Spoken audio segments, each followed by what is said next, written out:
അങ്ങനെ മദീനയിലോ അല്ലെങ്കിൽ മക്കയിലോ അല്ലെങ്കിൽ അറേബ്യൻ നാട്ടിലോ അല്ല, നമ്മുടെ കേരളക്കരയിൽ നടന്ന ഒരു സാഹസികനായ ധീരദേശാഭിമാനിയുടെ ഉശിരും വീറും വാശിയുമുള്ള ചരിത്രമാണ്.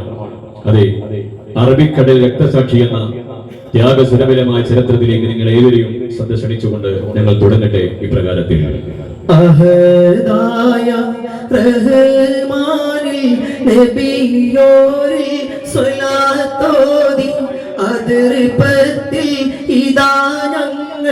തുടങ്ങിയിടട്ടെ മുന്തും ചരിതവും ഇവിടത്തിൽ പറഞ്ഞിടട്ടെ.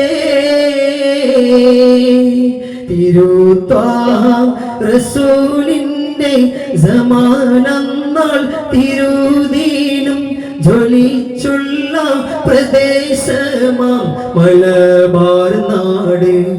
സത്യമതം പൊയ്യാൻ സൗഭാഗ്യം ലഭിച്ച നാട്.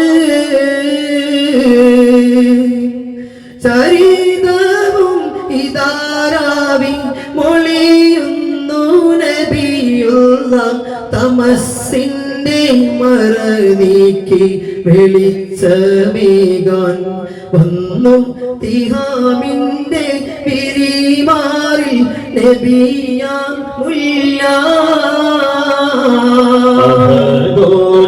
സ്തുതി പാടി ദേവിയോരിൽ സ്വലാത്തോതി അതിർപ്പത്തിൽ ഇതാ ഞങ്ങൾ തുടങ്ങിയിടട്ടെ മുന്തും ചരിതവും ഇവിടത്തിൽ പറഞ്ഞിടട്ടെ.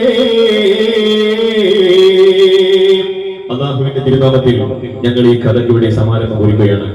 അന്ത്യപ്രവാചകൻ മുഹമ്മദ് മുസ്തഫ സല്ലല്ലാഹു അലൈഹി വസല്ലം തങ്ങളിലും അവിടുത്തെ കുടുംബങ്ങളിലും അല്ലാഹുവിന്റെ കൃപാകടാക്ഷം സദാ വർഷിക്കുമാറാവട്ടെ. ആമീൻ യാ റബ്ബൽ ആലമീൻ. സഹോദരങ്ങളെ, അല്ലാഹുവിന്റെ ഹബീബായ മുത്തുനബി തങ്ങൾ ഹിറാ ഗുഹയിൽ ഏകനായിരിക്കുന്ന റബ്ബിലേക്ക് ആരാധിച്ചുകൊണ്ടിരിക്കുന്ന സമയം, ധ്യാനനിരതനായിരിക്കുന്ന സമയത്ത് പ്രവാചകന്റെ മുമ്പിലേക്ക് മുഖറബുൽ അംലാക്ക് മലക്ക് ജിബ്രീൽ അലൈഹിസ്സലാം ഇറങ്ങി വരികയാണ്. നബി തങ്ങളോട് പറഞ്ഞേക്കറ വായിക്കുക മുഹമ്മദേ, ഒരു ഒത്തുവള്ളിയുടെ പണി കാണാത്ത, ഒരു കലാലയത്തിലേക്ക് പോവാത്ത ഹബീബായ മുത്തുനബിയോടാണ് പറയുന്നത്, ഏക്കറ വായിക്കുക. പ്രവാചകൻ തങ്ങൾ സൗമ്യമായി പറഞ്ഞു, മാ നബികാരിൻ, ഞാൻ ഓത്തറിയുന്ന ആളല്ല. വീണ്ടും ആ ശബ്ദം ഏക്കറ. അല്ലാഹുവിന്റെ റസൂൽ അതേ മറുപടി, മാ നബികാരിൻ. മൂന്നാമത് കുറച്ച് ഗൗരവത്തിലൂടെ ജിബ്രീൽ പറഞ്ഞു, ഏക്കറ. അല്ലാഹുവിന്റെ റസൂൽ മാ നബികാരിൻ എന്ന് പറഞ്ഞപ്പോ പുണ്യ റസൂൽ കരീം തങ്ങളെ ജിബ്രീൽ അങ്ങ് അടച്ചു പൂട്ടിയിട്ട് ആ ഹിറാ ഗുഹയിൽ വെച്ചുകൊണ്ട് ഓതിക്കൊടുക്കുകയാണ്, ബിസ്മില്ലാഹിർ റഹ്മാനിർ റഹീം. ഇഖ്റഅ ബിസ്മി റബ്ബിക്കല്ലദീ ഖലഖ് ഖലഖൽ ഇൻസാന മിൻ അലഖ് ഇഖ്റഅ വറബ്ബുകൽ അക്രം അല്ലദീ അല്ലമ ബിൽ ഖലം അല്ലമൽ ഇൻസാന മാ ലം യഅലം. പരിശുദ്ധമായ ഖുർആനിൽ ഇന്നേ വരെ കേൾക്കാത്ത വാചകങ്ങൾ പുണ്യനബിതങ്ങൾ കേൾക്കുകയാണ്. തന്റെ മുമ്പിലേക്ക് വന്നത് മലക്ക് ജിബ്രീലാണെന്ന് നബിതങ്ങൾ കരയുകയില്ല.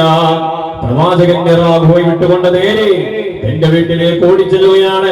എന്നിട്ട് ഖദീജയോട് പറയുന്നു, സമ്മിലൂനിയ ഖദീജ, എന്നെ പുതപ്പിട്ടുമോടു ഖദീജ. അല്ലാഹുവിന്റെ റസൂലിന്റെ കാര്യങ്ങളൊക്കെ പറഞ്ഞു കൊടുത്തപ്പോൾ അവിടുത്തെ പ്രിയപ്പെട്ട മഹദി ഖദീജ ബീവി റളിയല്ലാഹു തആല അൻഹ പുണ്യ റസൂലുള്ളാഹിനെ സമാധാനപ്പെടുത്തി, നബിയെ നിങ്ങൾ ഒന്നുകൊണ്ട് പേടിക്കണ്ട, നിങ്ങൾ കുടുംബബന്ധം ചേർക്കുന്ന ആളാണ്, നിങ്ങൾ ഒന്നുകൊണ്ട് പേടിക്കണ്ട എന്ന് പറഞ്ഞുകൊണ്ട് ഹബീബായ മുത്തുനബി നിങ്ങളെ സമാധാനിപ്പിച്ചു. അങ്ങനെ അല്ലാഹുവിന്റെ റസൂൽ ജിബ്രീലിനെ കണ്ട് ഭയത്താൽ